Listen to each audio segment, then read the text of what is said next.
Halo Sobat Sip, dimanapun Anda berada. Ada pepatah yang mengatakan bahwa musuh terbesar manusia adalah dirinya sendiri. Karena di dalam diri manusia ada sifat dan sikap yang bisa menghalangi dirinya untuk bisa sukses. Di antaranya adalah rasa malu, minder, kurang percaya diri, rasa takut, atau bahkan fobia. Salah satu ciri orang sukses adalah pemberani. Mereka berani untuk merubah sifat dan sikap negatif yang menghalangi dirinya untuk bisa sukses, yaitu berani melawan ketakutan dalam dirinya, seperti takut melakukan personal branding yang sangat penting untuk bisa sukses dalam merintis sebuah bisnis maupun merintis karir. Apa sih personal branding itu?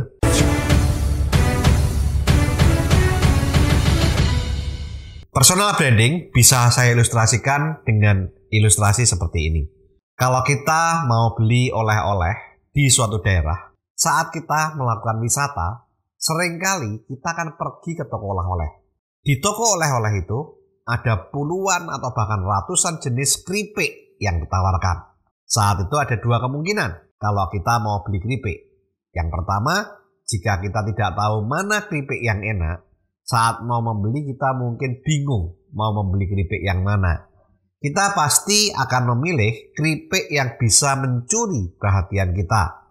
Bisa dari desain kemasan, ukuran, warna, atau gambar yang menarik. Contoh, jika kamu memilih antara keripik A atau keripik B, kamu akan pilih yang mana? Dan apa alasannya? Silahkan tulis di kolom komentar. Jika harganya tidak berbeda jauh, kamu pasti akan memilih keripik A.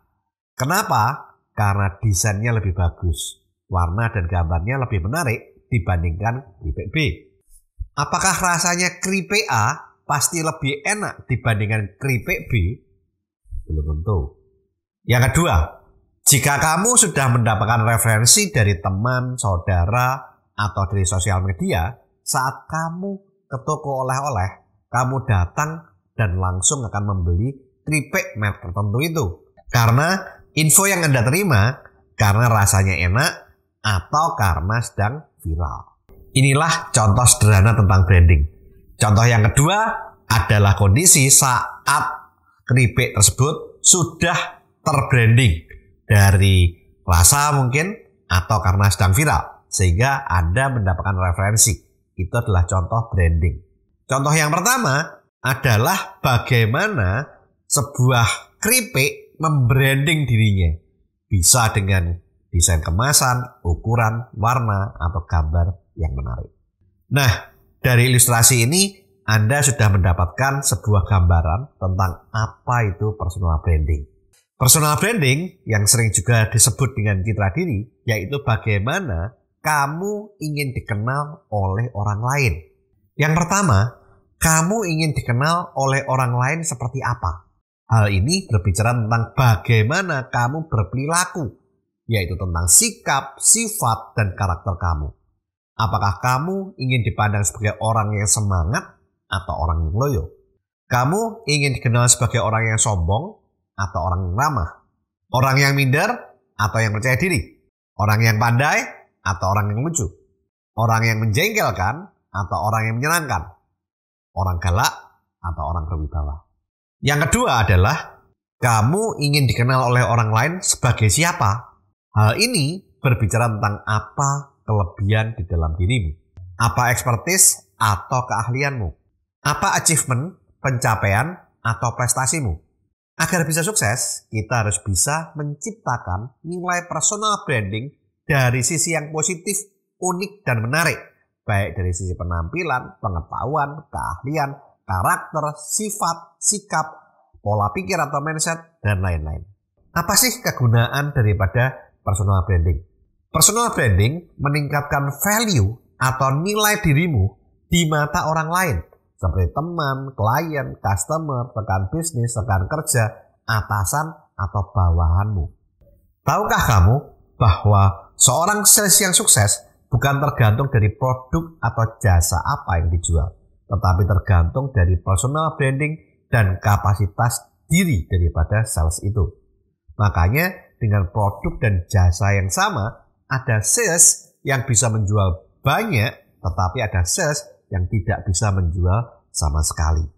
Demikian juga dengan profesional atau pengusaha yang sukses, juga tergantung dari personal branding dan kapasitas diri dari orang tersebut.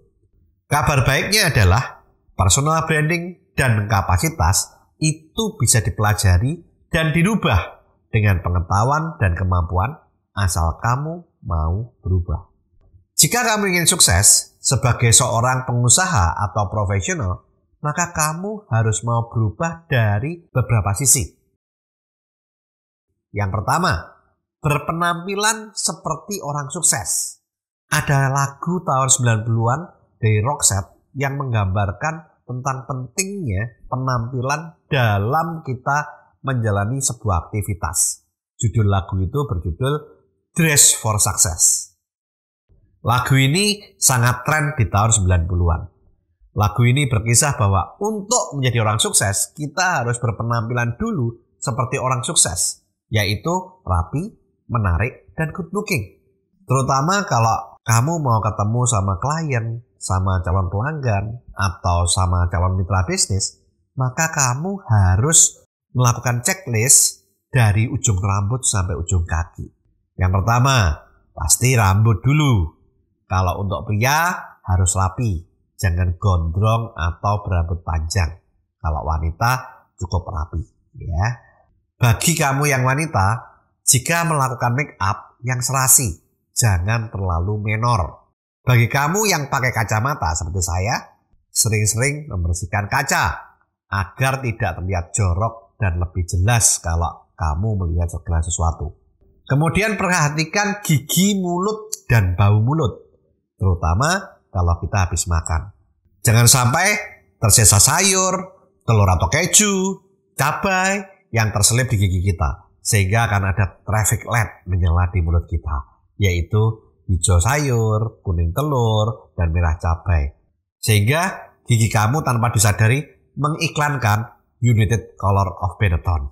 Saran saya, jika kamu habis makan, apalagi yang baunya menyengat, seperti bawang, jengkol, pete, dan lain-lain, sebaiknya sikat gigi terlebih dahulu sebelum ketemu orang-orang yang Anda anggap penting. Berikutnya, bau badan jangan sampai menyengat, yang membuat pelanggan atau calon mitra menjauh dan tidak konsentrasi.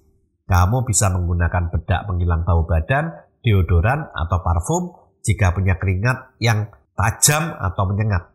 Jangan sampai saat Anda melakukan komunikasi atau presentasi, kamu mendekat, klien kamu menjauh. Kenapa? Karena tersengat bau badanmu. Kemudian, pakaian harus rapi. Untuk wanita, bedakan antara business dress dan sexy dress. Banyak sales atau pengusaha wanita yang menggunakan sexy dress saat menawarkan produk atau bisnis kepada lawan jenis. Saya pernah ditawari oleh wanita yang menggunakan pakaian you can see everything something yang penting-penting. Itu membuat salah tingkah. Mau dipandang kok tidak enak, mau dilewatkan kok sayang gitu ya. Tapi yang jelas penampilan itu membuat saya tidak fokus dengan produk atau bisnisnya. Dan bingung dengan yang ditawarkan, apakah produk, bisnis, atau apa yang ditawarkan wanita itu. Sehingga kesalahpahaman antara business dress dan sexy dress bisa menimbulkan bad image atau image negatif terhadap produk, bisnis, profesi, bahkan diri orang tersebut. Berikutnya, kaos kaki. Walaupun tidak terlihat, jangan gunakan kaos kaki yang berlubang. Terkadang saat kita pergi ke rumah klien atau calon mitra, ada cukup banyak klien atau calon mitra yang di depan rumahnya itu terlihat ada sandal atau sepatu yang dilepas. Dan tuan rumah juga tidak pakai alas kaki, menandakan bahwa tuan rumah tidak ingin tamu memakai sepatu di dalam rumahnya. Sehingga agar kita menghormati tuan rumah, terpaksa kita harus melepas sepatu. Kalau kaos kakimu berlubang dan pada saat kamu melepas sepatu terlihat si jempol nongol, di mana kamu mau menaruh muka kamu di hadapan tuan rumah. Kemudian kamu jangan pakai sepatu olahraga saat kamu bekerja atau berbisnis. Gunakan sepatu kerja atau dikenal juga dengan pantofel. Dan jangan lupa seringkali disemir. Jangan kelihatan belel dan kusam. Yang kedua, milikilah kemampuan berkomunikasi. Contohnya, agar kamu bisa meninggalkan kesan baik dan positif, sebut nama seseorang dengan tepat, riang, dan bersahabat saat menyapa siapapun. Kabar baiknya, kemampuan berkomunikasi itu bisa dipelajari dengan baca buku, ikut training pengembangan diri. Untuk lebih jelasnya, lihat video saya tentang communication skill atau kemampuan berkomunikasi. Yang ketiga, kamu harus memiliki body language atau bahasa tubuh yang menunjukkan kamu orang yang positif. Saat kamu melakukan interaksi, kamu harus memperhatikan beberapa hal. Yang pertama, tatapan mata. Saat berbicara, usahakan menatap lawan bicara kamu agar menimbulkan kesan menghargai lawan bicara dan menunjukkan rasa percaya diri. Jangan melihat ke bawah, samping kanan, samping kiri. Hal ini menunjukkan kamu minder. Atau bisa saja orang yang kamu ajak bicara menganggap kamu kurang menghargai orang tersebut. Yang kedua, saat berkenalan dengan seseorang, saat kamu berjabat tangan, usahakan tegas, tapi jangan terlalu keras. Tatap mata orang tersebut, anggukkan sedikit kepalamu, ucapkan nama kamu sambil tersenyum. Hal ini menunjukkan kamu orang yang percaya diri, ramah, dan bersahabat. Dan saat kamu berjabat tangan, usahakan tangan sejajar yang menunjukkan kamu setara dengan orang tersebut. Jangan tangan kamu berada di atas orang tersebut. Itu menunjukkan kamu ingin menguasai atau berada di atas. Tetapi juga jangan membuat tangan kamu berada di bawah orang tersebut. Itu menunjukkan kamu orang yang minder. Jadi, usahakan tangan kamu sejajar dan harus tegas. Tapi jangan keras, bisa membuat orang itu sakit. Tetapi juga jangan lemas. Karena kalau tangan kamu lemas, membuat kesan citra dirimu orang yang kurang bergairah dan tidak percaya diri. Yang ketiga, posisi tubuh saat duduk. Walaupun kursinya ada sandaran, usahakan kamu tegak. Itu menunjukkan kamu orang yang semangat, antusias, dan menghargai lawan bicara. Jadi jangan duduk bersandar. Itu menunjukkan kamu orang yang santai dan kurang menghargai orang lain. Yang keempat, milikilah ide, inovasi, dan terobosan dengan memikirkan apa new opportunity yang brilliant, yaitu menawarkan sesuatu dengan cara yang berbeda dan baru. New opportunity bukan selalu berbicara tentang produk baru, tetapi bisa juga berbicara tentang konsep baru. New opportunity seringkali adalah problem yang ada hari ini, di mana orang awam tidak merasa itu problem, tapi bisa diselesaikan dengan cara baru yang berbeda. Maka dari itu, kita harus jeli dalam melihat suatu masalah, di mana masalah itu belum dilihat oleh orang lain sebagai sebuah peluang bisnis. Sebagai contoh adalah Kentucky Fried Chicken.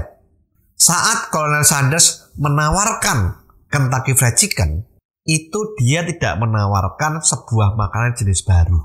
Yang ditawarkan adalah ayam goreng, yang mana ya banyak orang yang sudah tahu tentang ayam goreng. Yang membedakan Kentucky Fried Chicken dengan ayam goreng yang lain adalah bukan tentang produk yang baru, tetapi konsep pemasaran yang baru. Untuk lebih jelasnya tentang new opportunity, bisa lihat video saya berjudul Cara Sukses Menjual Ide pada Atasan, Calon Pelanggan, dan Calon Partner Bisnis. Yang kelima, saat ini mayoritas orang memiliki WhatsApp. Juga media sosial yang lain seperti Facebook, Instagram, Twitter. Usahakan saat kamu menulis status atau posting di media sosial, yang pertama, jangan mengungkapkan perasaan yang negatif di status WA atau media sosial. Itu menunjukkan kamu tidak dewasa dan kamu tidak bisa mengendalikan emosimu. Itu menunjukkan kamu kekanak-kanaan. Itu menunjukkan kamu tidak profesional. Yang kedua, Jangan nyinyir atau menggunjingkan orang lain, berkata negatif tentang orang lain. Yang ketiga, jangan menulis hal-hal yang tidak penting-penting di media sosial seperti lapar, ngantuk, dan lain-lain. Tahukah kamu bahwa banyak HRD atau Human Resources Development dan atau calon atasan yang memonitor media sosial calon karyawan saat mau menerima karyawan? Karena apa yang diposting merupakan cerminan dari personal branding calon karyawan. Demikian juga saat berbisnis, banyak calon mitra bisnis yang memonitor media sosial calon mitra bisnis atau bahkan mencari jejak digital calon mitra bisnis. Saat ini bukan hanya mulutmu adalah harimaumu, tetapi juga jarimu adalah harimaumu. Saat ini bukan hanya perilaku, penampilan, karakter, prestasi, atau cara bicaramu saja yang menjadi personal brandingmu, tetapi sosial mediamu, WhatsAppmu juga merupakan personal brandingmu. Maka dari itu, saat kamu posting di WhatsApp atau sosial media, tunjukkan apa kelebihanmu, apa keahlianmu, apa prestasimu, bukan apa kekuranganmu atau apa sisi negatifmu. Semoga video ini bermanfaat dan jangan lupa selalu lakukan saving, investing, protecting agar hidup kita makin sip. Saya Tony Hermawan Adikaryo, sampai jumpa di puncak kemakmuran.